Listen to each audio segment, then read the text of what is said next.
마지막 시간입니다.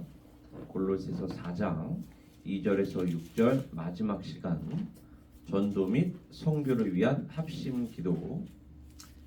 골로새서 4장 2절에서 6절 말씀을 교독하시다가 마지막 한 구절 합독하도록 하시겠습니다.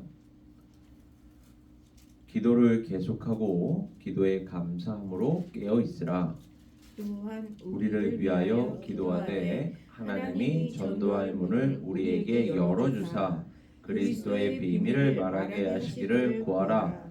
내가 이 일 때문에 매임을 당하였노라. 그리하면 내가 마땅히 할 말로써 이 비밀을 나타내리라. 외인에게 대해서는 지혜로 행하여 세월을 아끼라. 우리 다 같이요. 너희 말을 항상 은혜 가운데서 소금으로 맛을 냄과 같이 하라. 그리하면 각 사람에게 마땅히 대답할 것을 알리라. 아멘. 우리 마지막 부분 집중해서 살펴볼 때에 오늘 이제 마지막 시간이기 때문에 오늘의 그 마지막 부분에 집중해서 살펴볼 때에 외인에게 대해서는 지혜로 행하여 세월을 아끼라고 우리에게 권면하고 있습니다. 여기서 지혜가 무엇일까요? 지혜가 하나님의 뜻에 대한 인간의 응답으로 제시되는 것이 바로 지혜입니다. 다시 한번요. 하나님의 뜻이라는 게 있거든요. 하나님의 뜻. 그런데 그 하나님의 뜻을 우리가 어떻게 알 수 있을까요? 하나님의 뜻이야. 하나님의 뜻에 따라 하나님의 뜻이 하늘에서 이루어진 것 같이 땅에서도 이루어지게 하소서라고 우리가 이제 기도하는데, 하나님의 뜻이 과연 무엇일까요? 그리고 하나님의 뜻을 우리가 어떻게 알 수 있을까요? 의심할 여지 없이 하나님의 뜻은 바로 우리의 구원과 영원한 생명인 줄 믿습니다. 그리고 우리의 구원과 영원한 생명을 위해서 이 땅 위에서 하나님께서 각자 다른 사정과 또 상황과 형편이 있고 또 각자의 성격이라는 게 있고 각자의 은사라는 게 있습니다. 거기에 맞춰서 하나님께서 우리를 준비시키시고 훈련시키는 것이거든요. 그게 하나님의 뜻입니다. 그런 인생 만사를 통해서 우리가 나 구원받은 사람 맞구나. 나 영원한 생명을 얻은 사람 맞구나. 그렇다면 내가 이 거저받은 구원, 거저받은 영원한 생명, 이거 이 땅 위에서 누리면서 또 나만 누리는 것이 아니라 이것을 아직 받지 못한 사람들이 있다면 이 복음을 어떻게 나누면서 살 수 있을까? 그리고 이미 그러한 것들을 받은 사람들과 함께 이렇게 신앙생활 함께 하도록 또 사역 함께 하도록 하나님께서 공동체로 부르셨는데, 이 공동체의 구성원들과 어떻게 말 그대로 형제 자매처럼 그 사랑을 나누면서 살 수 있을까? 이러한 것을 위해서 필요한 게 무엇이라고 이야기하는 거예요? 바로 지혜라고 이야기하는 것입니다. 그래서 특별히 오늘 본문 말씀에서는 외인에게 대해서, 그 얘기는 이 공동체 밖에 있는 사람들을 얘기하는 것입니다. 교회 밖에 있는 사람, 이거 이제 외인, 외자가 이제 바깥 외자를 쓰는 거 아니겠습니까? 그래서 교회 밖에 있는 사람들은 그럼 어떤 사람들이에요? 예수 그리스도를 아직 알지 못하고 믿지 못하는 사람들. 이 사람들에게는 그 사람들의 관점에서 이 말씀이, 이 행동이 어떻게 비춰질까? 요즘에 이게 부족해서 사실은 우리 교회 공동체 전체 한국교회가, 미주한인교회가 그렇게 지탄을 받는 거 아니겠습니까? 어떠한 말, 어떠한 행동을 하고 어떠한 계획을 세우고 그리고 거기에 맞춰서 진행을 할 때에 외인이 우리를 어떻게 바라볼까? 정말로 예수를 믿는 사람들로 바라볼까? 예수를 믿는다라는 게 무슨 말이에요? 그들과 다른 그러한 목표, 그들과는 뭔가 구별된 그러한 가치관에 따라 살아가는 사람들, 이러한 사람들로 그들이 바라볼까? 아니면 그들이 보기에 저 사람들은 더 독하다, 우리보다 더 독하다, 하나님이라는 백이 있어서 그런지는 몰라도 법도 안 지키고 말이지 그냥 아나무인처럼 그냥 자기들 마음대로 다 하면서 사는구나, 이렇게 비춰질까? 그러니까 가장 부끄러운 권면이라고 할까요? 외인들이 요즘에 종종 교회를 향해서 그리고 그리스도인들을 향해서 이렇게 얘기를 합니다. 목사님, 장로님, 권사님, 예수 믿으세요? 이렇게. 얼마나 부끄러운 질문입니까? 예수 좀 제발 믿으세요. 이렇게. 얼마나 부끄러운 권면입니까? 외인들이 보기에 저 사람들은 예수를 믿는 사람들이 아닌 것 같은데? 아니, 우리가 교회 한번 평생에 안 나갔어도 예수님이 어떠한 분이시라는 거 그래도 상식적으로 알고 있는데, 상식적으로만 알고 있는 그러한 지식에 따라도 저렇게 말하면서 살면 안 될 것 같은데, 저렇게 행동하면서 살면서 예수를 믿는다라고 하면 안 될 것 같은데 라고 판단하니까 우리에게로 와서 예수 믿으세요 라고 권면하는 것입니다. 그뿐입니까? 이런저런 매체들에서 이러한 평가, 이러한 진단이 터져 나와요. 과거에는 교회가 세상을 걱정했는데 지금은 세상이 교회를 걱정합니다. 얼마나 부끄럽습니까, 여러분? 아니, 세상 사람들도 저지르지 않는 수많은 범죄, 수많은 부패, 수많은 타락이 교회 안에서 일어나고 있기 때문에 성적인 거, 물질적인 거, 또 범죄, 이러한 것들이 교회 안에서 하나님을 믿는다라고 하는 사람들이 하나님의 이름을 위하여, 내 이름이 아닌 하나님의 이름을 위하여 산다라는 건 하나님 앞에서 산다는 거 아닙니까? 그러면 누구보다도 성실하고 정직하게 살아야 할 사람들이 오히려 더 불성실하고 더 부정직하게, 심지어 하나님이 다 용서해 주실 거야 라고 하면서 막 살아도 된다는 식으로 막 나간다면 이것이 전도에, 선교에 어찌 도움이 되겠습니까? 하나님의 이름, 하나님께 영광을 돌리는 게 아니라 하나님의 이름에 먹칠을 하게 되는 것입니다. 그러니까 외인에게 대해서 더더욱 우리가 전도하고 선교를 할 때에 이 지혜를 특별히 우리가 고려하면서 나아가야 한다는 것을 사도 바울은 우리에게 권면하고 있습니다. 그리고 이 지혜라는 것 역시 성령께서 주시는 것입니다.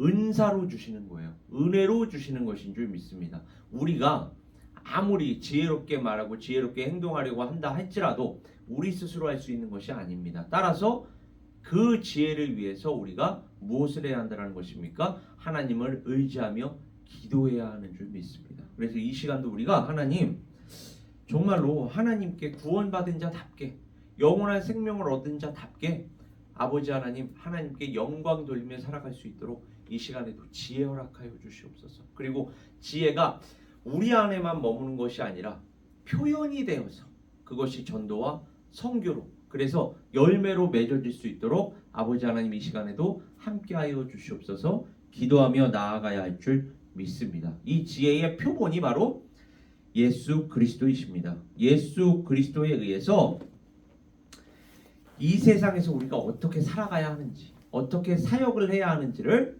우리가 알 수 있기 때문입니다. 예수 그리스도께서는 이 땅 위에 인간의 육신을 입고 오셨습니다.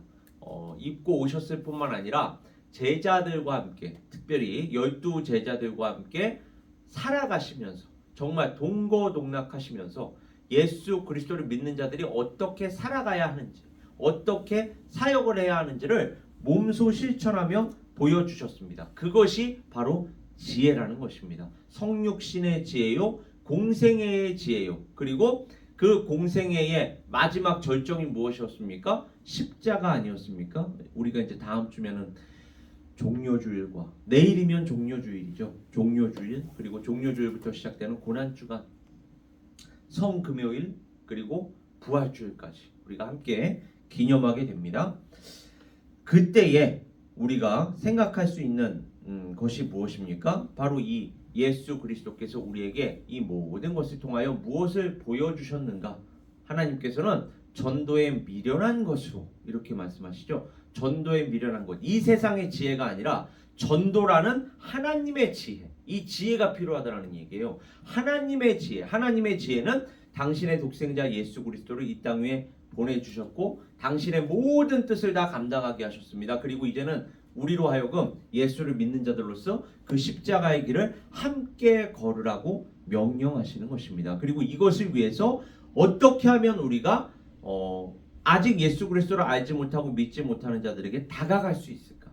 지혜롭게 다가갈 수 있을까? 지혜롭게 접근할 수 있을까? 그리고 지혜롭게 나누어 줄 수 있을까를 고민하면서 기도해야 할 줄 믿습니다. 그래서 이 모든 것들을 이제 제가 확증하면서 또 근거로 우리가 제시할 수 있는 말씀을 함께 살펴보자면 골로새서 같은 지금 본서죠. 1장 9절을 가보시면 이로써 우리도 듣던 날부터 너희를 위하여 기도하기를 그치지 아니하고 구하노니 너희로 하여금 모든 신령한 지혜와 총명의 하나님의 뜻을 아는 것으로 채우게 하시고 하나님의 뜻을 우리가 알아야 한다라는 거예요.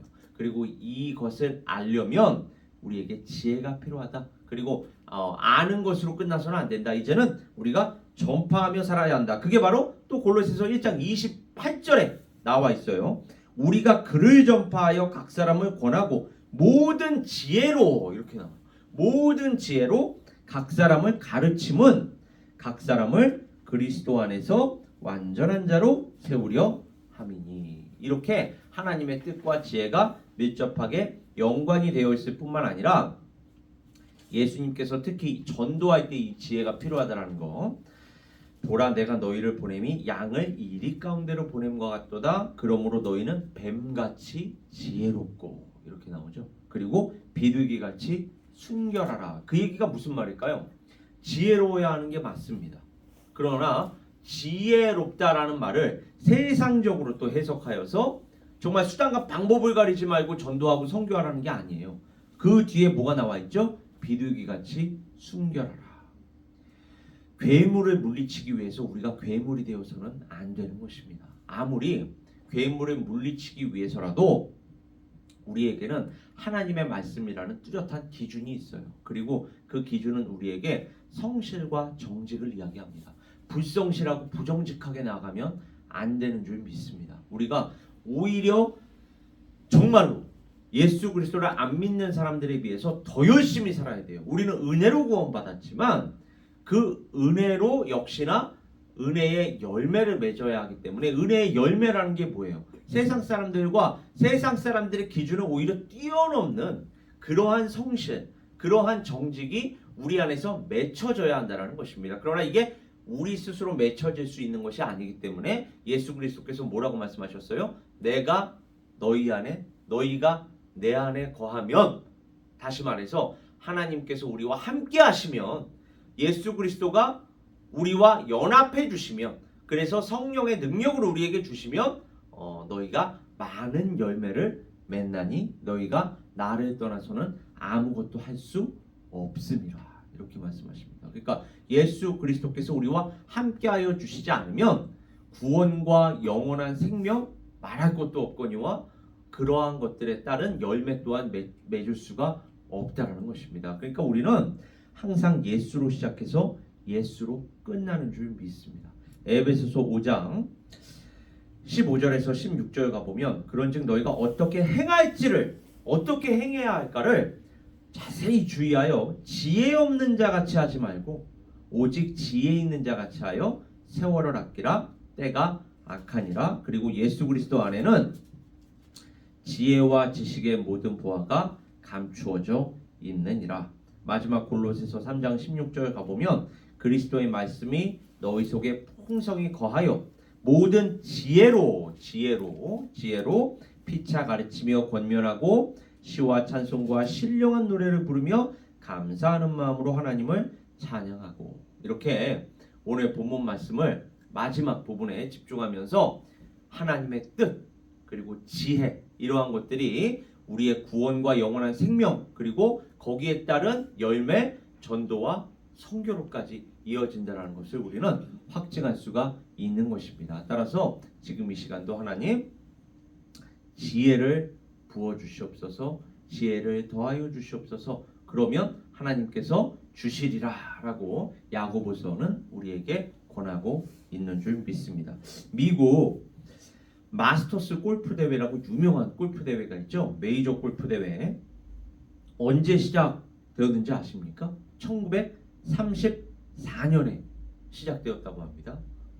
여기에 1934년에 태어나신 분 안 계시죠? 1934년에. 야, 우리 그 누구보다도 오래된 게 이 미국 마스터스 골프 대회인데 여기에서 2년 연속 우승을 한 사람이 3명밖에 없대요. 지금까지 2년 연속으로 챔피언을 한 사람이 2016년이면은 2016년도 벌써 9년이 지났대요. 세월이 참 빠릅니다. 2016년 4월 10일에 열린 대회에서 22살에 조던 스피스라는 사람이 그 4번째 선수가 될 것이라고 예상을 했었대요. 이 선수가 또 2년 연속으로 챔피언이 되지 않겠느냐. 그러나 그는 마지막 9홀에서 실수를 해서 공동 2위로 1위가 아니라 2위로 마쳤다고 합니다. 이 실망스러운 결과에도 불구하고 이 선수는 우승자에게 다가가서 우승 축하와 함께 골프보다 더 중요한 그의 첫째 아이의 탄생을 축하해주는, 왠지 남일 같지가 않아요. 첫째 아이의 탄생이라고 하니까 첫째 아이의 탄생을 축하해주는 은혜로운 모습을 보여주었다라고 합니다. 뉴욕 타임즈의 기자는 이것을 이와 같이 썼대요. 우승 트로피 수여식에 앉아 자신이 아닌 다른 사람의 사진을 찍는 모습을 지켜본 직후에 큰 그림을 보는 데는 은혜가 필요합니다. 이게 무슨 말입니까? 아까 제가 성실과 정직을 이야기하지 않았습니까? 성실과 정직뿐만 아니라 우리 그리스도인들에게는 다른 사람들의 기쁨을 함께 기뻐해주고 다른 사람들이 슬퍼할 때 함께 슬퍼해주는 이러한 동지의식, 공감의식이 또한 있어야 할 줄 믿습니다. 이게 바로 지혜인 거예요. 이걸 통해서 우리가 전도와 선교를 또 감당할 수 있을 줄 믿습니다. 그래서 이 뉴욕 타임즈 기자는 계속해서 이야기하고 있어요. 스피스라는 선수는 경기하는 한 주 내내 공을 잘 치지는 못했지만 그의 인격은 손상되지 않았고 돋보였다. 여러분, 우리가 인생 살아가면서 가장 중요한 게 뭘까요? 가장 필요한 게 뭘까요? 제가 주일날 설교 때 한 2번인가 언급한 것 같은데 우리는 종말론적 신앙을 지니고 살아야 합니다. 예수 그리스도께서 오늘 밤에 말 그대로 재림하신다 할 때에 우리가 그 마지막 이 날이 그러면 마지막 날이 되는 거 아닙니까? 이 날을 어떻게 살아가야 할 것인가? 그렇게 되면 우리의 초점이 어디에 맞추게 되죠? 우리의 초점이 어디로 향하게 됩니까? 우리 인생에서 가장 중요한 게 뭘까? 가장 필요한 게 뭘까? 종말론적 신앙이라는 거는 우리 인생에 있어서 가장 중요하고 가장 필요한 것이 무엇인지, 그리고 거기에 초점을 맞추고 살아야 하는구나, 이렇게 우리로 하여금 깨닫게 하고 또 동기를 부여합니다. 인생 마지막 순간에 우리가 무엇을 떠올릴까요? 그것을 한번 고민해 보시기를 바랍니다. 정말로 이 마스터 골프 대회 중요하죠. 인생 근데 눈 감을 때 맞아, 나 미국 마스터스 골프 대회에서 우승했었지, 그 순간이 지금 가장 기억난다, 이렇게 이야기하면서 세상 떠나겠습니까? 아니면 맞아, 참 내가 어릴 때에 나의 아버지, 나의 어머니하고 이런 아름다운 시간 함께 보냈었지, 내가 지금의 내 아내, 내 남편 참 연애했던 그 시절, 예전에 그 폭삭 소가수단가요? 그 드라마에서 나오듯이 참 아름다운 연애, 그리고 참 그 연애 끝에 결혼해서 아들 낳고 딸 낳고 또 아들 낳고 딸 낳은 후에 그 아들과 딸 키우면서 고생했지만 참 보람됐었지, 참 의미 있었지, 그때 찍었던 사진들 지금도 갖고 있는데 이 마지막 순간에 그러한 것들이 정말로 주마등처럼 스쳐가는구나. 어떤 게 떠오를까요, 여러분? 우리가 마스터스 골프 대회 너무 거창하게 제가 이야기했는지는 모르지만 나 학교 다닐 때 1등 했지, 내가 명문대학 들어갔지, 좋은 직장 얻었지, 내가 거기에서 또 상도 받았지, 이런 게 먼저 떠오를까요? 아니면 내가 사랑하는 사람들과 함께 보냈던 그 소중한 시간들이 떠오를까요? 그리고 그 소중한 시간들을 위해서 내가 열심히 살았던 그 순간순간들이 떠오를까요? 여러분, 우리는 정말로 무엇이 중요한지를 알아야 합니다. 무엇이 중요한지가 세상 사람들과 그리스도인들이 극명하게 갈리는 거예요. 세상 사람들은 전자라고 할지 몰라요. 그래도 이 땅에서 성공하는 게 중요하지. 세상 사람들은 그렇게 이야기할지 모릅니다. 그러나 그리스도인들은 그게 아닙니다. 형제 자매들과 함께 기쁨을 나누고 또 슬픔을 나누고 또 주 안에서 가장 중요하고 필요한 것이 무엇인지를 함께 깨달으면서 그러한 것들을 향해서 정말로 표대를 향해서 함께 나아가는 것, 그것이 바로 그리스도인들의 삶이자 또 사역이라고 성경은 우리에게 이야기하고 있습니다. 사도 바울은 골로새에 있는 신자들에게 아까도 제가 말씀드렸지만 외인에게 대해서, 특히 외인에게 대해서 지혜로 행하여 세월을 아끼라, 너희 말을 항상 은혜 가운데서 소금으로 맛을냄과 같이 하라. 그리하면 각 사람에게 마땅히 대답할 것을 알리라. 하나님의 은혜를 값없이 받은 사람들이지 않습니까? 우리 그리스도인들은, 또 교회 공동체는 승리했든 실패했든 그 모든 것들이 사실은 다 하나님께서 우리에게 주시고자 하는 궁극적인 뜻 가운데, 그 뜻 가운데, 뜻 안에서 허락하시는 섭리. 그래서 우리는 합력하여 선을 이루시는 하나님의 역사를 바라보며 나아가야 할 줄 믿습니다. 그렇다면 인생의 어떠한 상황에서도 성공이든 실패든 하나님께 감사하면서 주님의 은혜를 보여주는 것. 아까 그 선수, 이 선수가 그리스도인이었는지 그리스도인이 아니었는지 우리 알 수 없어요. 그러나 그리스도인이 만약에 아니었다면 세상에 그리스도인이 아닌 사람도 자신의 패배 앞에서 그것을 겸허히 받아들이고 승자에게 축하의 메시지를 전하는데, 그리스도인이 하물며 다른 사람들의 승리를 어찌 축하해주지 않을 수가 있겠습니까? 오히려 더 축하해주면서